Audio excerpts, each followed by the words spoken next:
बच्चों, कैसे हैं आप सभी। आज हम आपके लिए लेकर आए हैं कक्षा 8th के लिए आरबीएससी द्वारा जारी किया गया नमूना प्रश्न पत्र यानी कि सैंपल क्वेश्चन पेपर। राजस्थान राज्य शैक्षिक अनुसंधान व प्रशिक्षण परिषद उदयपुर ने जो मॉडल पेपर जारी किया है 2025 के एग्ज़ाम के लिए, उसे हम पूरी तरह से सॉल्व करेंगे, कंप्लीट सॉल्व करेंगे। आपको एक बात बिल्कुल अच्छे से ध्यान रखनी है कि ये केवल नमूना पत्र या सैंपल पेपर नहीं है, ये इम्पोर्टेंट क्वेश्चंस का पेपर है। इसके अंदर आपको बहुत सारे इम्पोर्टेंट क्वेश्चन मिल जाएंगे, क्योंकि बोर्ड जो क्वेश्चन पेपर बनाता है उसमें इम्पोर्टेंट क्वेश्चन इंक्लूड करता है। तो इसके अंदर से आपको 70% जो क्वेश्चन है वो आपको आपके बोर्ड एग्जाम के अंदर देखने के लिए मिल जाएंगे। तो आपको अच्छे से इन सभी क्वेश्चन पेपर की तैयारी करनी है। हम आपको सभी क्वेश्चन पेपर सॉल्व करवाएंगे। तो चलिए, सबसे पहले आज हम करते हैं गणित का क्वेश्चन पेपर। और आपकी प्री बोर्ड भी शुरू हो चुकी होगी स्कूल्स में, तो प्री बोर्ड के लिए बहुत ही अच्छा क्वेश्चन पेपर है। आप इसे अच्छे से सॉल्व करते हो सकता है कि इसका 80% या 90% प्री बोर्ड के अंदर आपको इसमें से क्वेश्चन मिल जाए। कॉपी पेन साथ लेके बैठिएगा ताकि मेरे साथ साथ आप इसे सॉल्व करें और आंसर कमेंट बॉक्स में लिखते रहिएगा। चलिए शुरू करते हैं। तो देखिए, इसका पहला क्वेश्चन क्या है। देखिए, सबसे पहले तो आपके जो पेपर है उसका जो समय है वो 2.5 घंटे रहेगा, और पेपर का पूर्णांक 80 नंबर का रहेगा। जब 20 नंबर स्कूल की तरफ से जाते हैं तो इस तरह से ये हो जाता है पूरे 100 नंबर का पेपर। ठीक है, चलिए शुरू करते हैं। परिमेय संख्या, फर्स्ट क्वेश्चन हमारा परिमेय संख्या है। परिमेय संख्याएं वो होती है जिनको P/Q के रूप में हम व्यक्त कर सकते हैं। परिमेय संख्याओं के लिए योज्य तस्मक क्या होता है। योज्य तस्मक होता है 0। योज्य तस्मक क्या होता है, 0 होता है। ठीक है, ये आपको ध्यान रखना है। नेक्स्ट देखिए, आप क्वेश्चन पेपर साथ साथ में सॉल्व करते रहिएगा मेरे साथ साथ, ताकि आपको अच्छे से समझ में आए। और अगर कोई बात आपको नहीं समझ में आती है तो कमेंट बॉक्स में लिख के हमें जरूर बताइएगा। दूसरा प्रश्न है, कोई भी रैखिक समीकरण है। रैखिक समीकरण जैसे 3x + 4y, ठीक है, रैखिक समीकरण होगी। इन समीकरण के हल होते हैं रैखिक समीकरण जिसमें कोई घात नहीं होती, तो इसके अनेक हल हो सकते हैं। x के y के हम अनेक हल इसके अंदर निकाले जा सकते हैं। तो ऑप्शन कौन सा सही रहेगा इसके अंदर, बी ऑप्शन सही रहेगा। नेक्स्ट क्वेश्चन है, निम्न में से कौन सा विकल्प सत्य है, मतलब सही है। सभी आयत वर्ग होते हैं। क्या सभी आयत वर्ग होते हैं? नहीं। सभी वर्ग समांतर चतुर्भुज नहीं होते हैं। नहीं होते हैं, नहीं, ये है गलत हो गया। ये सभी वर्ग समांतर चतुर्भुज होते हैं। ठीक है, सभी वर्ग समलंब चतुर्भुज होते हैं। सभी पतंग सम चतुर्भुज होते हैं। तो इसमें कौन सा आपका विकल्प से सभी वर्ग समलंब चतुर्भुज होते हैं, ये वाला विकल्प आपका क्या हो जाएगा, सही हो जाएगा। नेक्स्ट क्वेश्चन देखिए। सबसे पहले वस्तुनिष्ठ क्वेश्चन होते हैं जिनमें एपिसोड में आपको क्वेश्चन के आंसर्स देने होते हैं, तो वही हम कर रहे हैं। निम्न में से कौन सी संख्या पूर्ण वर्ग संख्या है। तो आपको याद रखना है, जैसे कि 1 का वर्ग कितना होता है, 1, 2 का वर्ग 4, 3 का वर्ग 9, 4 का वर्ग 16, 5 का वर्ग 25, 6 का वर्ग 36, 7 का वर्ग 49, 8 का वर्ग 64, 9 का वर्ग 81 और 10 का वर्ग 100। तो आपको याद रखना है, जिन संख्याओं के पीछे 1 हो, 4 हो, 9 हो, 6 हो, 5 हो और 00 हो, ऐसी संख्याएं ही पूर्ण वर्ग संख्या बनती है। तो आपको देखना है इनमें से, देखो 1 किसमें है, ये हमारे पास 1, 8, 7, 3 नहीं होना चाहिए। क्या होना चाहिए, 1 हो सकता है। तो कौन सी संख्या पूर्ण वर्ग संख्या हो गई हमारी, 1681। ये क्या हो गई, पूर्ण वर्ग संख्या हो गई। चलिए आगे नेक्स्ट। निम्न में से सबसे छोटी हार्डी रामानुजन संख्या है। तो इसमें आपको याद रखना है, हार्डी रामानुजन संख्या कौन सी होती है, 1729 होती है। ठीक है, नेक्स्ट क्वेश्चन देखिए। 5 मीटर का 10 किलोमीटर से क्या अनुपात होगा। तो सबसे पहले आपको ये बात ध्यान रखनी है कि जब भी आपको अनुपात निकालना है या कोई भी आप क्वेश्चन करते हैं तो इकाइयों पे सबसे पहले ध्यान देंगे आप।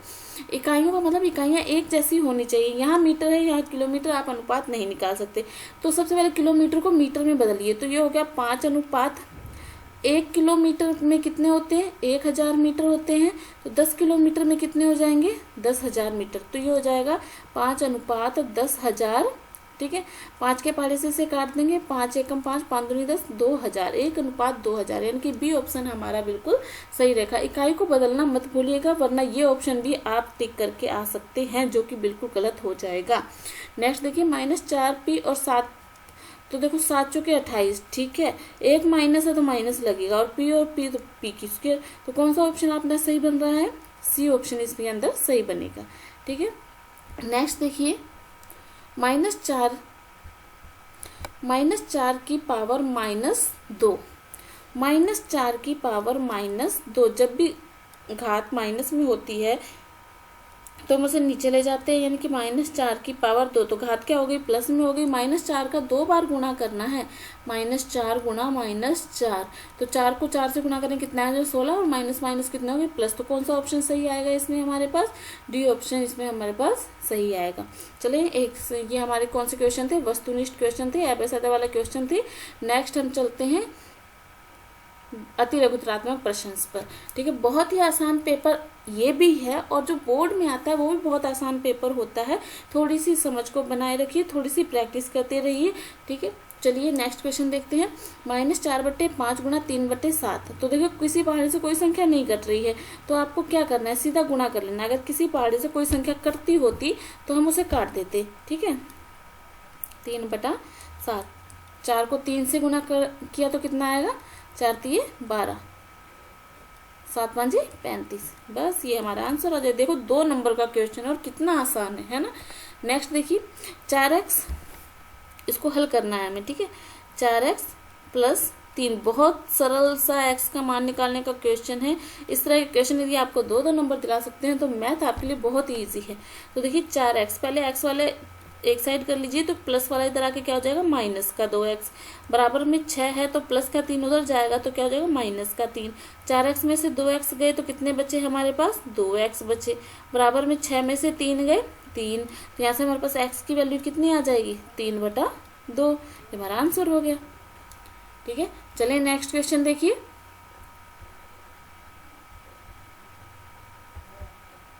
मानवीय घनाभ बनाती है जिसकी भुजाएं, ठीक है, घनाभ की भुजाएं क्या है, तो आपको लिखने का तरीका भी सही होना चाहिए। घनाभ की भुजाएं, घनाभ की भुजाएं हमारे पास क्या है, देखो 5 सेंटीमीटर, 2 सेंटीमीटर और 5 सेंटीमीटर। एक घन बनाने के लिए ऐसे कितने घनाभों की आवश्यकता होगी, तो देखो इस सरल तरीके से मैं करवाती हूँ। घन बनाने के लिए ऐसे कितने घनाभों की आवश्यकता होगी, तो घन के लिए हमेशा 3-3 के जोड़े बनते हैं। किसके जोड़े, कितने के जोड़े बनते हैं, 3-3 के। तो यहाँ पर देखो 2 बार 5 गुणा 2 गुणा 5, ये तो है ही, तो 5 एक और आ जाए तो 3 5 हो जाएंगे ना। 2 कितने, 2 और चाहिए हमें, 2 और 2 चाहिए। ठीक है ना, तो ये हमारे पास आ गया 5 दूनी 10, 10 दूनी 20, 20 घनाभ चाहिए। क्या चाहिए, 20 घनाभ चाहिए। क्या चाहिए, 20 घनाभ चाहिए। ठीक है, नेक्स्ट क्वेश्चन देखिए। कोई वस्तु 18% जीएसटी, 18% जीएसटी सम्मिलित करने के बाद इतने रुपए में खरीदी गई। जीएसटी जोड़ने से पहले उसका मूल्य क्या था। ठीक है, तो देखिए यहीं पे सोल्व कर लेते हैं। माना कि मूल्य, माना वस्तु का मूल्य कितना हो गया, माना मूल्य x। देखो कोई भी वस्तु होती है x मूल्य है उसका, उसमें जीएसटी भी शामिल हो जाती है, तब उसका विक्रय मूल्य बनता है। ये ठीक है ना, तो जीएसटी 18% है, मूल्य हमें पता नहीं, लेकिन लास्ट में उसका मूल्य कितना है, 1239। तो माना मूल्य x, जीएसटी कितनी हो गई, x का 18%, x का 18%, इस तरह से निकालेंगे। 2 × 18, 2 × 5 = 10, तो ये आ गया 9x/50, 9x/50। अब हम इसे सॉल्व करेंगे, देखना किस प्रकार से आप इसे सॉल्व करेंगे। पहला मूल्य x हो गया और ये हमारे पास हो गई जीएसटी 9x/50 हो गई। जब जैसे कोई चीज, आप छोटे उदाहरण समझिए, कोई चीज 12 रुपए की है, ठीक है, फिर वो कहता है दुकानदार इसमें 3 रुपए, तो जीएसटी लगेगी। 12 की वो वस्तु है, 3 रुपए जीएसटी लगेगी, तभी तो जाके 15 बनेगा। तो वो हिसाब है यहाँ पर। ठीक है ना, तो ये आ गया टोटल 1239। अब हम लैसे लेंगे, लैसे कितना आ जाएगा इसमें, 50। लैसे का यहाँ गुणा हो जाएगा तो ये हो जाएगा 50x + 9x = 1239। ये हो गया 59x/50 = 1239। यहाँ से देखिए x बराबर क्या आएगा, जो भाग वाली संख्या है वो इसके गुणा में चली जाएगी, मतलब गुणा में 50 और बट्टे में आएगा 59। 9। 59 से इसे काटेंगे तो कितना पे जाएगा, ये 21 से भाग दे के देख लीजिएगा। 21 पंजे कितना होता है हमारे पास, इसको आप गुणा कर लेंगे। 21 पंजे 105 और 0 लगेगी। तो इतने रुपए मूल्य था इसका। पहले इसका मूल्य कितना था, 1050 रुपए था। जीएसटी लग गई तो कितने रुपए हो गया, 1239 रुपए हो गया। ठीक है, नेक्स्ट क्वेश्चन देखिए, बहुत ही इंपॉर्टेंट क्वेश्चन है। आपको इस मॉडल पेपर में से आपके बोर्ड पेपर में 70% पेपर मिलेगा ही मिलेगा, क्योंकि बोर्ड ने जो क्वेश्चन इसके अंदर इंक्लूड किए हैं वो इम्पोर्टेंट क्वेश्चन इंक्लूड किए हैं। तो देखिए, सत्य और असत्य जब भाग में होता है, जब आधार सेम हो और भाग हो तो घातें घट जाती हैं, यानी कि a की घात m-n आना चाहिए। तो ये क्या हुआ, असत्य यानी फॉल्स। ठीक है, 2 की घात -3, उसको नीचे लेके आएंगे तो 2 की घात 3। 2 की घात 3 का मतलब 2 3 6 मत कर देना। 2 की घात 3 का मतलब होता है 2 को 3 बार गुणा करना। 2 को 3 बार गुणा करना। 2 दूनी 4, 4 दूनी 8। तो ये बात क्या हो गई, बिल्कुल सही। a की घात 0, किसी की भी घात 0 हो तो उसकी वैल्यू 1 ही होती है। ये बात भी क्या हो गई, सही हो गई। का मानक रूप बनाइए। देखो 1.6 आना मतलब दशमलव यहाँ लगना चाहिए ना। ठीक है, तो इस यहाँ पर गिनो कितने, 1 2 3, कितने अंक हैं, 3। तो 1.6 गुणा 10 की घात -3 आना चाहिए, ना कि 10 की घात 4। तो ये क्या हो गया, असत्य हो गया। ठीक है, नेक्स्ट देखिए, ये हमारे असत्य थे। अब हमारे पास है, देखिए स्थानों की पूर्ति कीजिए। एक ठोस का पृष्ठीय क्षेत्रफल इसके फलकों के क्षेत्रफल के योग के बराबर होता है। मतलब कोई भी ठोस है, जैसे घन है या घनाभ है, इसका संपूर्ण पृष्ठीय क्षेत्रफल इसके सभी पृष्ठों को जोड़ने पर ही प्राप्त होता है। घन का पृष्ठीय क्षेत्रफल क्या होता है, 6 भुजा स्क्वायर। क्या होता है सूत्र, 6 भुजा स्क्वायर। ठीक है, ये आपको फॉर्मूले याद होने चाहिए। इस पे बेस क्वेश्चन भी आएंगे, तो उन क्वेश्चनों को आप तभी कर पाओगे जब आपको फॉर्मूले याद होंगे, वरना बहुत दिक्कत होती है। ठीक है, नेक्स्ट देखिए, 1 लीटर किसके बराबर होगा, 1000 घन सेंटीमीटर के। किसके बराबर होगा, 1000 घन सेंटीमीटर के बराबर होगा।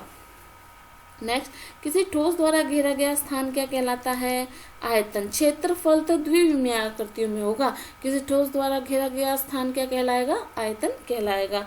मिलान कीजिए, बहुत ही सरल है। देखो जहां आपको ये दिख रहा है a गुणा b, a b है ना, और a c, तो इसको इससे मिलाएंगे ना आप, तो बिल्कुल देख लीजिए। फिर ये देखो 5 वाले को, 5 को x से गुणा करेंगे तो क्या हो जाएगा, 5x स्क्वायर y, तो इसको इससे मिलाएंगे, देखने से पता लगेगा आपको।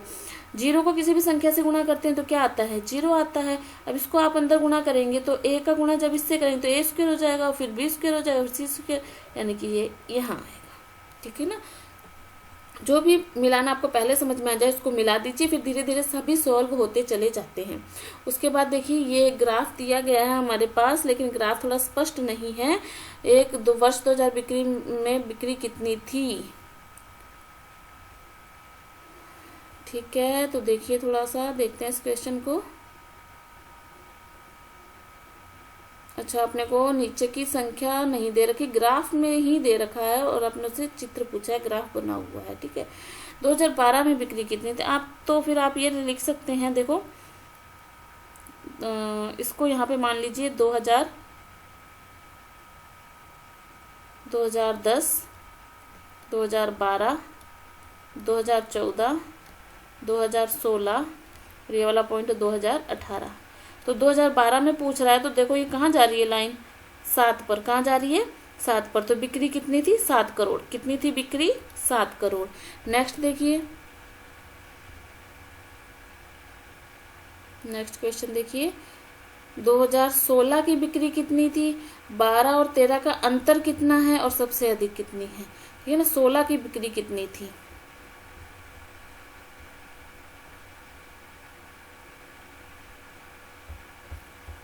सोलह की बिक्री कितनी थी, तो आप ग्राफ देख के आराम से देखिए 16 की बिक्री कितनी थी। 16 की बिक्री यहाँ पर देखिए, 16 का ग्राफ कहाँ जा रहा है, किस पे जा रहा है, इस चीज को देखिए आप।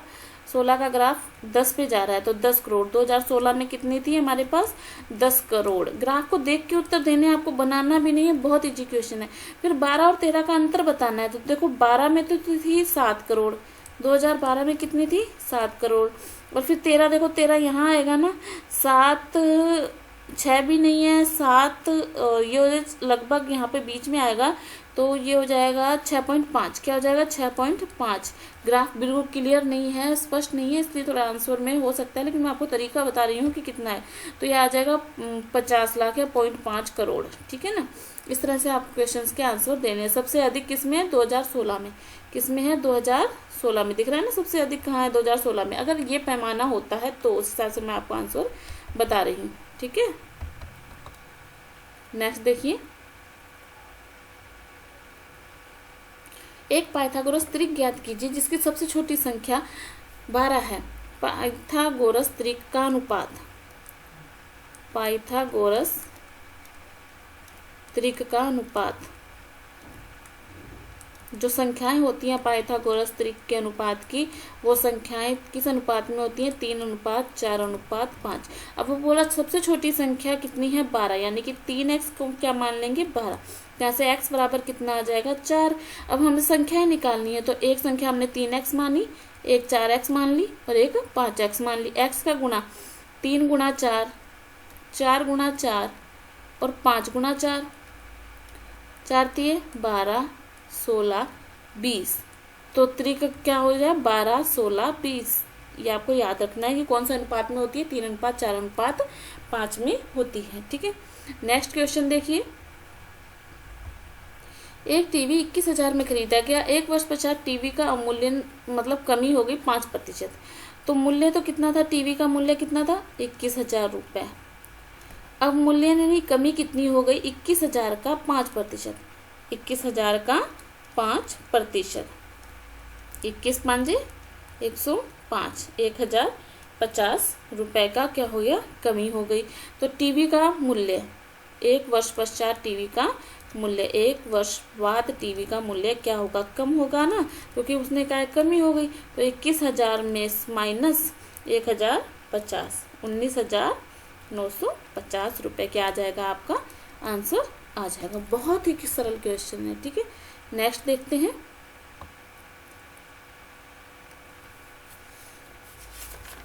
एक फैक्ट्री में कुछ वस्तुएं 63 दिन में बनाने के लिए 42 मशीनों की आवश्यकता होती है।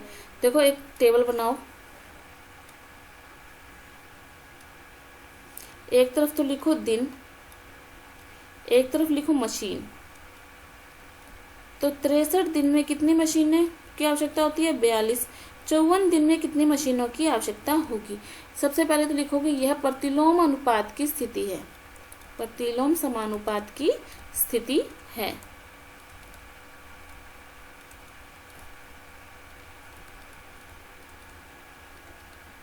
ठीक है ना? उसके बाद देखो 63 गुणा 42 बराबर 54 गुणा x। प्रतिलोम से आपको ऐसे पता लगता है। देखो 63 दिन, ज्यादा दिन काम करना है तो 42 मशीनों की आवश्यकता पड़ रही है। लेकिन अगर दिनों की संख्या कम कर दी जाए तो मशीनें बढ़ानी पड़ेंगी ना, मशीनें तो बढ़ानी पड़ेंगी। यदि आप दिन कम घटाओगे तो मशीनें तो बढ़ानी पड़ेंगी, तभी तो कम दिन में काम पूरा होगा। तो ये उल्टा हो गया। ठीक है ना? तो इसको प्रतिलोम अनुपात की स्थिति कहते हैं। जब इसमें x की वैल्यू निकालोगे तो 63 गुणा 42 बटा में 54। अब इसे आप काट के आंसर निकालेंगे। 6 7 42, 6 9 54, फिर 9 7 63। 7 को 7 से गुणा किया तो कितना आ गया? 49 मशीन। कितने मशीनों की आवश्यकता होगी? 49 मशीन। यदि आप दिन कम कर देंगे तो आपको मशीनें बढ़ानी पड़ेंगी। नेक्स्ट क्वेश्चन है, समीकरण को सरल भी करना है और x बराबर 1 के लिए मान भी निकालना है। तो समीकरण को सरल कीजिए। देखो x माइनस 3 प्लस में 2, x को x से गुणा किया x square minus 3x plus 2, बस सरल हो गई ये तो। ठीक है ना? ये सरल ही है। x बराबर 1 के लिए मान ज्ञात कीजिए। यदि x की जगह देखो x माइनस 3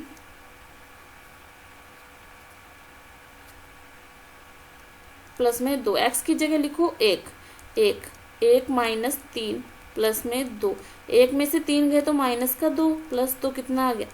कितना आ गया? 0 आ गया। ठीक है ना? नेक्स्ट देखिए,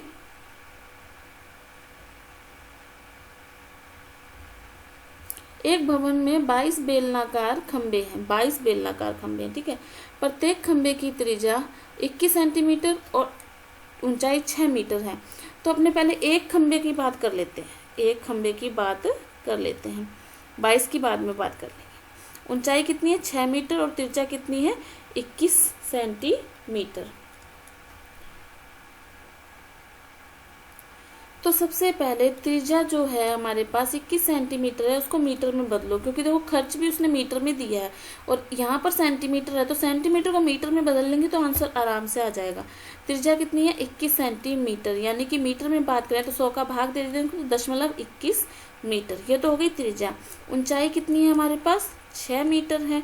अब देखो वो क्या कह रहा है, वक्र पृष्ठ पर पेंट कराना है, तो बेलन का वक्र पृष्ठ का सूत्र आपको आना चाहिए। बेलन का वक्र पृष्ठ का क्या सूत्र होता है, बेलन का वक्र पृष्ठ होता है 2πr/h। क्या होता है 2πr/h। 2 की जगह 2, पाई की वैल्यू कितनी होती है 22/7, आर की जगह कितना आएगा 0.21 और ऊंचाई कितनी है 6, दशमलव हटाएंगे बटे में कितना आ जाएगा हमारे पास 100 आ जाएगा, ठीक है।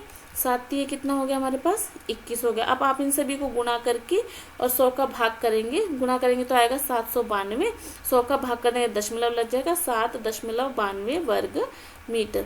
लेकिन अब वो कितने खंबे 21 खंभों का वक्र पृष्ठीय क्षेत्रफल, 21 खंभों का वक्र पृष्ठीय क्षेत्रफल 21 की बात कर रहा है, तो 7.92 को किससे गुणा कर दोगे 21 से।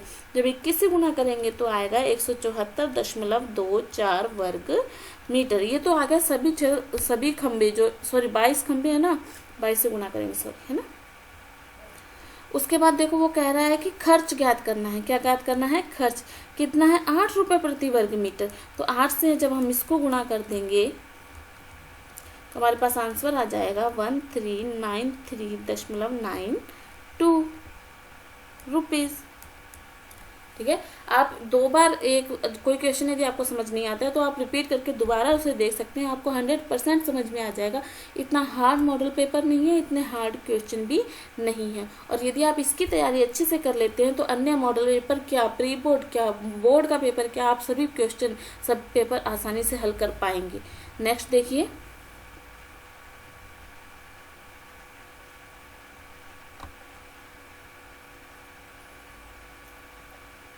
यदि आप चैनल पर नए हैं तो वीडियो को लाइक कर लीजिए, चैनल को सब्सक्राइब करना मत भूलिएगा और वीडियो को ज़्यादा से ज़्यादा शेयर जरूर कीजिएगा।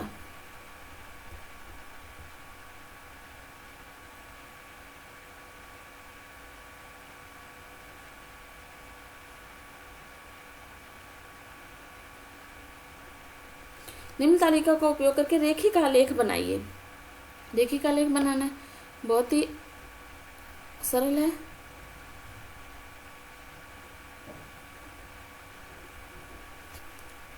देखिए एक तरफ तो लिख लीजिए 2013, 14, 15, 16 है ना, और दूसरी तरफ लिख लीजिए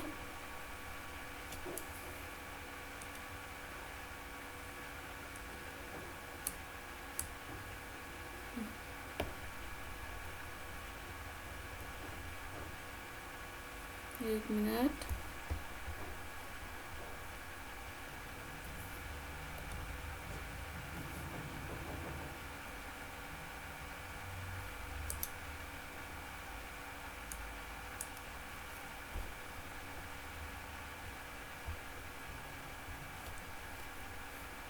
देखिए एक तरफ तो आप लिख सकते हैं इस तरह से लाइन खींच लीजिए, ये हमारा वाई अक्ष होता है और ये होता है एक्स अक्ष और ये हो जाएगा वाई अक्ष। आप सही से बनाएंगे तो आपको बिल्कुल सही क्लियर आएगा। तो यहाँ पर तो लिख लीजिए 2012, 2013, 2000 सीधा लिखिए 12, 14, 2016 और 2018, ठीक है।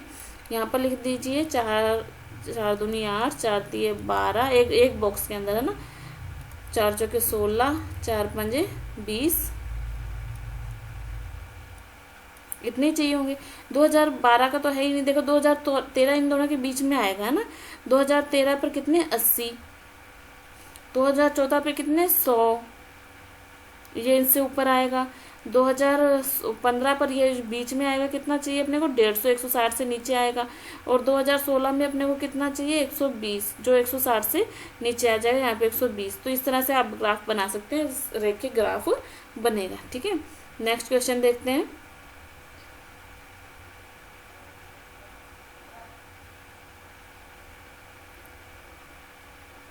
पाई चार्ट बनाना है। क्या बनाना है? Pie chart. पाई चार्ट बनाने के लिए आपको कोण चाहिए होंगे। क्या चाहिए होंगे? कोण। तो आपको देखो सब पहले कोण कैसे निकालना है। एक तरफ तो लिख लीजिए, टेबल बना लीजिए वस्तुएं, ठीक है।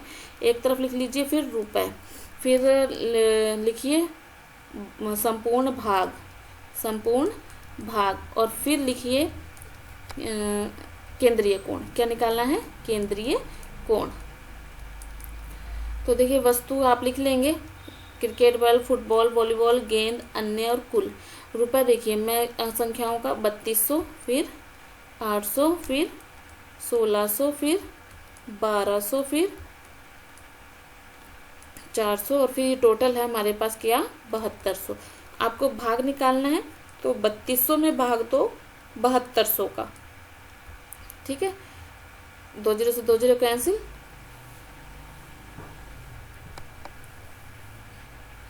ठीक है। और 800 में भाग दोगे 7200 का, तो ये आ जाएगा 8/72, फिर आ जाएगा 16/72, फिर आ जाएगा 12/72, और फिर आ जाएगा 4/72। ठीक है, काटना बाद में काट लेना आप लोग, ठीक है। तो यहाँ पे देखिए 32/72। सबसे पहले इसका केंद्रीय कोण निकालते हैं, गुणा करेंगे 360 का, 36 एकम 36, 0, 36 दूनी 72, 2 से काटा कितना आ गया 5। 32 को 5 से गुणा करो, 32 को क्या करो 5 से गुणा करो, 160 डिग्री। कितना आ गया 160 डिग्री। अब आपको सभी को 5 से गुणा करना है, क्योंकि 72 5 से कट जाएगा ना। तो 8 को जब 5 से गुणा करो, 8 5 40, 16 को 5 से गुणा कर लो, 16 5 80, 12 5 60, और 4 5 20। ठीक है, अब जब आप इन सभी कोणों को जोड़ोगे तो 360 डिग्री ही आएगा। ये आपको कोण निकालने का तरीका है, कोण निकाल लेंगे आप सभी के। उसके बाद एक गोला बनाएंगे, गोला चाहे बाद में बना लीजिए, एक लाइन खींच लेंगे। यहाँ पे 160 डिग्री का कोण बनाना है, 180 से थोड़ा सा कम है ना, 160 लगभग यहाँ आ जाएगा, ये हो गया 160 डिग्री। फिर 40 डिग्री लगभग इतना हो जाएगा, फिर 80 डिग्री 90 से थोड़ा सा कम है ना, 80 डिग्री हो जाएगा, फिर 60 डिग्री हो जाएगा, और फिर 20 डिग्री हो जाएगा। इस तरह डी से नाप के आपको कोण बनाने हैं। तो ये आपका पाई चार्ट में, पाई चार्ट का क्वेश्चन सभी एग्जांपल्स में दिया होता है, वेरी इंपॉर्टेंट है। एक बार आप एक बनाना सीख जाएंगे ना, तो कोई भी क्वेश्चन पाई चार्ट का आएगा आप जरूर सीख जाएंगे। तो जरूर से इसे कर लीजिएगा। यदि आपको नहीं समझ में आया तो दोबारा वीडियो देख लीजिएगा, और अगर फिर भी नहीं समझ में आता तो कमेंट बॉक्स में लिख के जरूर बताइएगा, मैं इस चीज़ को जरूर बताऊंगी आपको। ठीक है, इसमें भी देखो सारे टोटल 6 और 8 14, 14 और 4 18, 24 घंटे होते हैं ना टोटल। तो आपको क्या करना है 8/24, ठीक है, 6/24, और इसको 360 से गुणा कर लेना है। यहाँ से आपके क्या आ जाएंगे कोण, क्या आ जाएंगे कोण, 4/24 क्या आ जाएगा कोण, 4/24 वो भी बराबर हो जाएगा, फिर 2/24, 12 36, 0 15, सबको 15 से गुणा, यानी 8 गुणा 15, 6 गुणा 15, 4 गुणा 15, 4 गुणा 15, और 2 गुणा 15। सबके कोण आ जाएंगे। सबके कोण आते ही आप पाई चार्ट बना लेंगे आराम से। ठीक है, नेक्स्ट देखिए क्वेश्चन।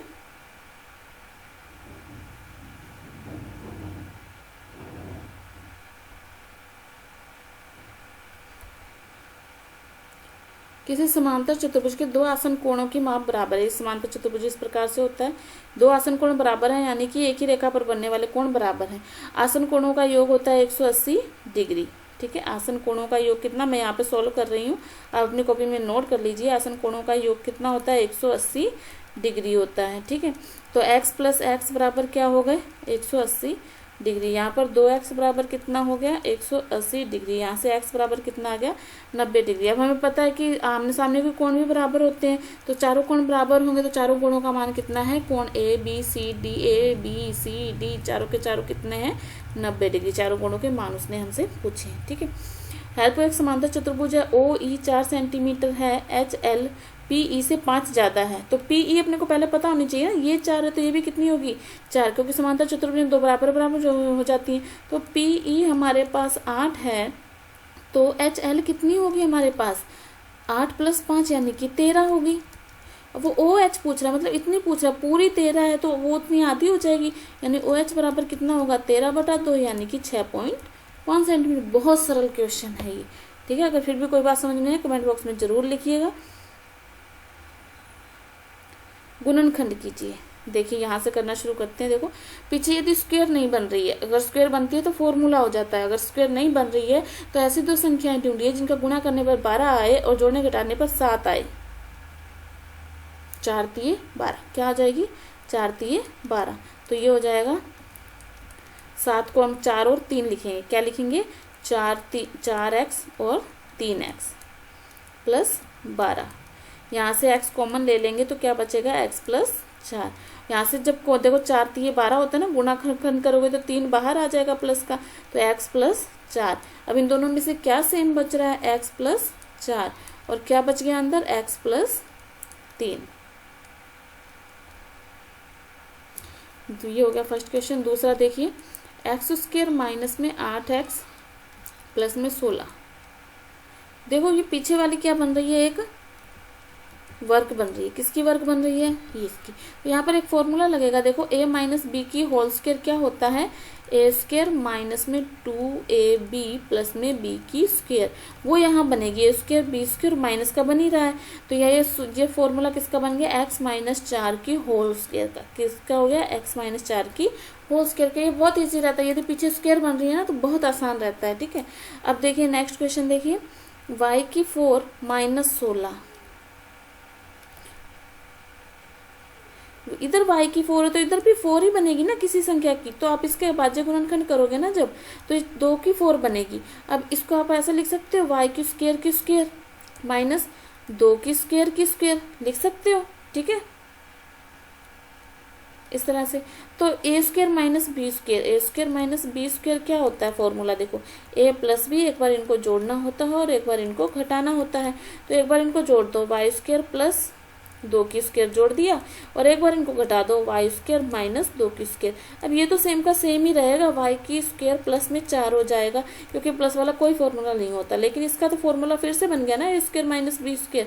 तो एक बार इनको जोड़ दो और एक बार इनको घटा दो, ये हमारा क्या हो जाएगा, इसका आंसर हो जाएगा। ठीक है, नेक्स्ट देखिए इसमें से 4 कॉमन ले लीजिए, x² माइनस में 2x प्लस में 1। ठीक है, अब ये देखो ये 1 की स्क्वायर बन रहा है ना, पीछे फॉर्मूला बन रहा है ना, तो ये किसका x माइनस है तो -1 की होल स्क्वायर बनेगा। ये बहुत आसान क्वेश्चन है ये, लेकिन ये प्रैक्टिस पर डिपेंड करते हैं। किस पर डिपेंड करते हैं, प्रैक्टिस पर। यदि आपने प्रैक्टिस अच्छे से की है तो ये बहुत ही इजी क्वेश्चन है गुणनखंड के, और हमें पता है 8 नंबर के आने वाले हैं, ये कंफर्म है आने वाले हैं। तो आपको इसकी तैयारी अच्छे से करनी चाहिए, क्यों अपने नंबर कम करें हम। ठीक है ना, देखिए वर्ग नहीं बन रहा है तो ऐसी संख्या ढूंढिए जिसका गुणा करने पर 21 आए, जोड़ने घटाने पर -10 आए। 7 तिया 21 क्या आएगा 7 और 3, माइनस का 7 क्यू माइनस का 3, जोड़ेंगे तो 10 बनेगा ना। अब इसमें से कॉमन ले लीजिए क्या क्यू, तो ये हो गया क्यू -7। यहाँ से माइनस का 3 तो क्यू -7, जब -12 हो जाए अंदर वाला निशान बदल जाता है, क्यू -7 बाहर आ गया और क्यू -3 हो गया ना, वेरी इजी। ठीक है, नेक्स्ट देखिए। अब यहाँ देखो गड़बड़ होती है, यहाँ क्या गड़बड़ होती है, यहाँ ये गड़बड़ होती है